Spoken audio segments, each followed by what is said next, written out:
Hollywood quickly recognized that a healthy economy meant a healthy Hollywood, and as part of the effort to lift the nation's spirit, happily lent its stars to both federal and local efforts. Here is an unaffected Mae West shown in a rare promotional film inviting her friends to the 1933 Los Angeles County Sheriff's barbecue. Friends, I want you all to be there. It's a worthy cause. Thank you. Shirley Temple helped out the American Red Cross. Once upon a time when I was very young and first worked in pictures, I used to get awful worried about all the trouble. I wish all the bad things in the world could turn out to be just pretending. But this is happening. It's not a make-believe flood. And these people are really and truly getting hurt. But my mommy told me about the people who help. The American Red Cross. I'm all dressed up like one of them. Whenever there's trouble, they're right there to help people. It costs a whole $1 to join. And that's an awful lot of money. But won't you please try hard to find that much? So as you can help?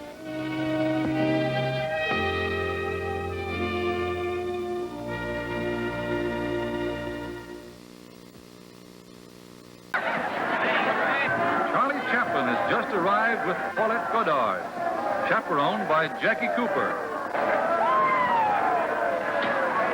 Well, somebody came up with the slogan, America's Boy, and they carved that into the little square of cement where my hand and footprints are from 1932. It was all very apple pie, and nobody knew my father was Jewish, or that everybody was unsure that my mother had indeed married my father at the time I was born. Publicity was, especially in a place like MGM, a publicity head there in that department was, they had a lot of influence over some of the local law and certainly a lot of the newspapers because of the amount of money they spent buying ads and things like that. They protected their people enormously. Morning, Mr. Key. Morning, Jackie. A child actor had no private life. My friends, family, even my holidays were promoted and shared nationwide. This was my Christmas party with all of MGM's stars appearing, including Clark Gable. Clear again. Say, Mr. Gable, Yes? my sister told me to tell you Merry Christmas. Well, thank you very much. Welcome. You wish it the same for me, will you? Yeah. Oh, yes, by the way, how old is your sister? 14. Oh, 14, eh? Yeah. Well, goodbye. Bye. Dang! Davy's gonna make a speech! Well, all I want to say is that, well, all the folks at Metro Golden Mayor wish you and all your folks a Merry Christmas and a very Happy New Year. I worked with Norman Torog, my uncle by marriage. He married my mother's sister. In 1930 in Skippy, and again in that other film, Sookie, he not only threatened to shoot this little dog I had to get me to cry in a scene, but because I used to bring the dog to work with me, and it would sit in my chair all the time. He staged a little thing where there was a security man there, picked the dog up and took it behind a truck over here, and they fired the gun off because they said that they had to shoot the dog because it was affecting my concentration, and of course it made me cry, and they got the scene they wanted, but they also had to get a doctor. I was crying for a couple of days. As a child, you were expected to work as hard as an adult, and even act adult. As demonstrated here by one of the great child stars, 12-year-old Mitzi Green. Listen, I'm going to let you in on a little secret. Mother and Daddy want me to sing a song all about toys and dolls. But I don't want to. I want to sing a grown-up song. And to be in the right atmosphere, I think I'll put on my evening gown.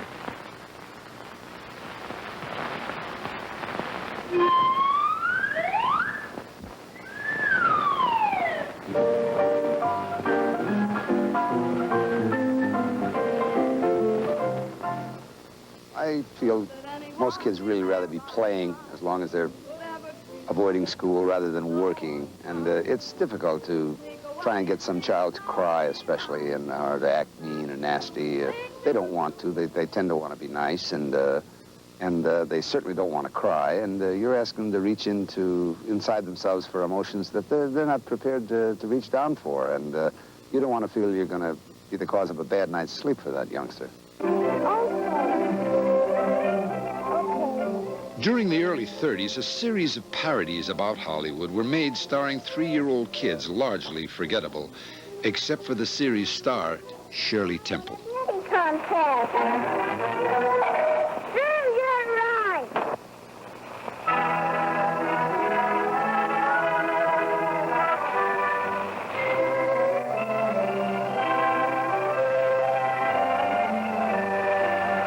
How about me? What's your name? Four-way sweet track. More legs, huh? You know the part? Backwards. Okay, dress her up quickly. So, I would like to sit there and when I looked around, there was nothing in the songs and dancing up and down. And now we're both so happy because I'm rocking down. That was just fun, right? You're wonderful. You'll be my new star. Oh, Mr. Direct. A new discovery. Amazing. Stupendous. Delightful. Just walk over to the office. Well, I'm the same lot. I must have a Rolls Royce and a maid at once. And here, boy, call me.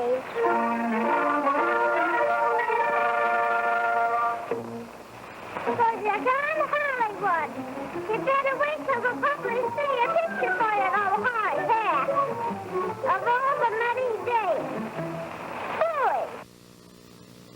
Within months of this short's release, Shirley's dimpled face was known from coast to coast. Another budding star of the time faced a different problem. Well, you could if you were as big a liar as I am. I'll see you later, Bing. Just a minute. I was wondering, George, you know the young lady in your act, Miss Allen? Gracie. Yeah. Sure. She's delightful. You like her? I think she's a charming girl. I like her myself. She's a beautiful girl, too. I think so. I was wondering if you could fix it up for me to meet Miss Allen. Now, do you like our act, or do you like Miss Allen? Well, I likes the act, and I likes Miss Allen. Sort of likes everything. Yeah, with me it's likes. I see. Well, I'll have you meet Miss Allen. Gracie, come here. See Allen, and I Oh, Martin Downey. No, Rudy Valley. Gracie, that's Bing Crosby. Oh, now you're going to change your name. Nobody will know you.